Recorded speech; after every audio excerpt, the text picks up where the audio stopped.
Hey everybody, welcome back to my channel. Today's February 7th, 2024, and I almost got run over. And that's a true story.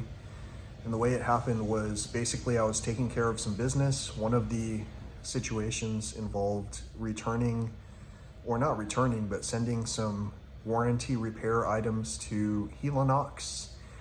And after doing that, basically it was from the chair that fell apart. I might include a picture of that maybe in the story or something, but or as the teaser or whatever you want to call it. But basically, then I went to one of the local pet stores to get an aquarium pump, basically to help expedite some of the work that happens around here.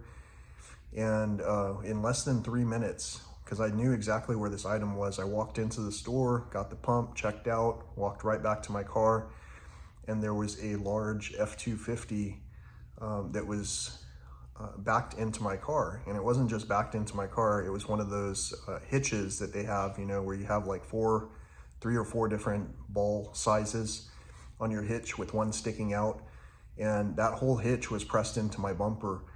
And so the guy had just pulled up and done that. And like I say, I was just barely in the store.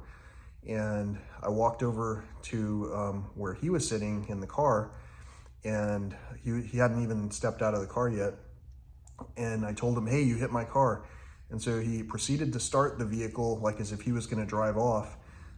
He wasn't like saying, you know, let me move out of the, you know, out of the way so that we can look at it. He didn't talk to me. He started the car like he was going to speed off. So I got in front of the truck and I just shook my finger no, and also shook my head no. You know, you're not going to go out of here without running me over. Thankfully, that big ass truck had a big giant grill guard on it, and I figured if he did try to run me over, I was just going to hang on to the grill and go from there and see what happened. I'm sure all of the people would be entertained by the video that showed up on the local pet stores, you know, security cameras, assuming that those things work at all to begin with. But this guy basically had to stop his car and put it in park. He had moved forward a little bit, but only until he pretty much chest bumped me and recognized that I wasn't gonna leave. And so he got out of his car and he said, I hit your car? Because he heard me say it through the window. He had the windows cracked open. And I said, yeah, you hit my car. And I said, with your hitch. And so we both walked to the back of the car to look, and thankfully the hitch had, the indentation that was there had mostly popped out of my vehicle. And, you know, otherwise I would have been even a little bit more perturbed. But the most that I did with this conversation was to tell the individual who hit my vehicle that they did in fact do that. And I did get them to take ownership of it, to acknowledge it. And I did simply tell the guy, I didn't use any curse words or any kind of obscene language or anything like that. But obviously I wasn't 100% thrilled that he did that. And so I told him, you need to watch what you're doing. You have a large vehicle. And he said, yeah, it's a pretty big vehicle. And I said, you need to be a lot more careful. And I said, I'm a very forgiving person. And he was like, I'm so glad, thank you. And I said, but still, you know, this isn't, I just was in the store for less than 3 minutes. And, you know, he could have hit anything else. He could have run me over when he thought about, you know, leaving the scene. All kinds of different things could have happened. But whatever the case, this is the type of thing that happens when I engage in trying to remedy a situation that was already impacted by, I don't know what else to call it, but let's just call it unusual circumstances.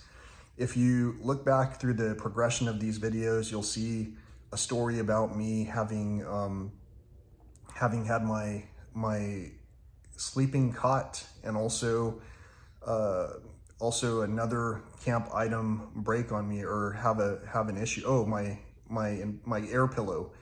And those two things failed during a certain circumstance. And on the next trip, I had a camp chair fail. And that seemed like a progression from point A to point B in terms of, you know, talking about the things that I'm doing, and then having what are so-called monitoring spirits watch these things and, you know, throw the evil eye at you. And so basically that chair was with me during the trip where the bear had showed up at my tent. And if you haven't seen that, I probably will link to that exact video at the end of this video. It's worth watching. It's a lot more entertaining than this long story about, you know, my BS day, first world problems, right? You know, and at the same time, I thought it was worth sharing because I know someone out there is listening to the crazy things that happen on my side of the screen. And you know, to understand that you're in a circumstance where someone was going to leave the scene of crashing into your car, and where you almost end up putting yourself at risk, where you yourself could get run over, and all of that is basically just to get somebody to acknowledge that something is amiss.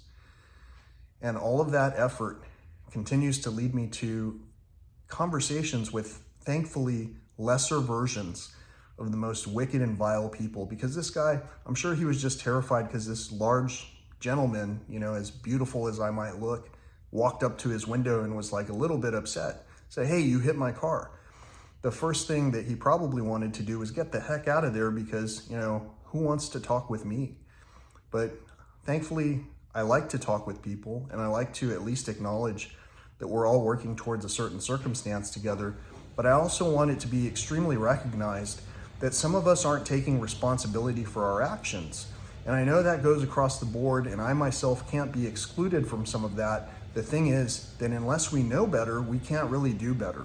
And so what we need to do is have conversations.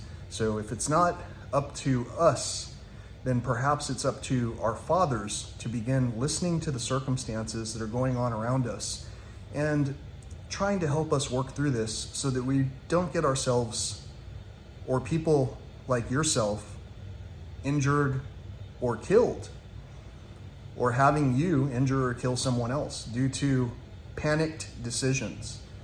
I hope this all makes sense. Pretty much on this channel, what we try to do is talk about peace, love, and all that old school stuff.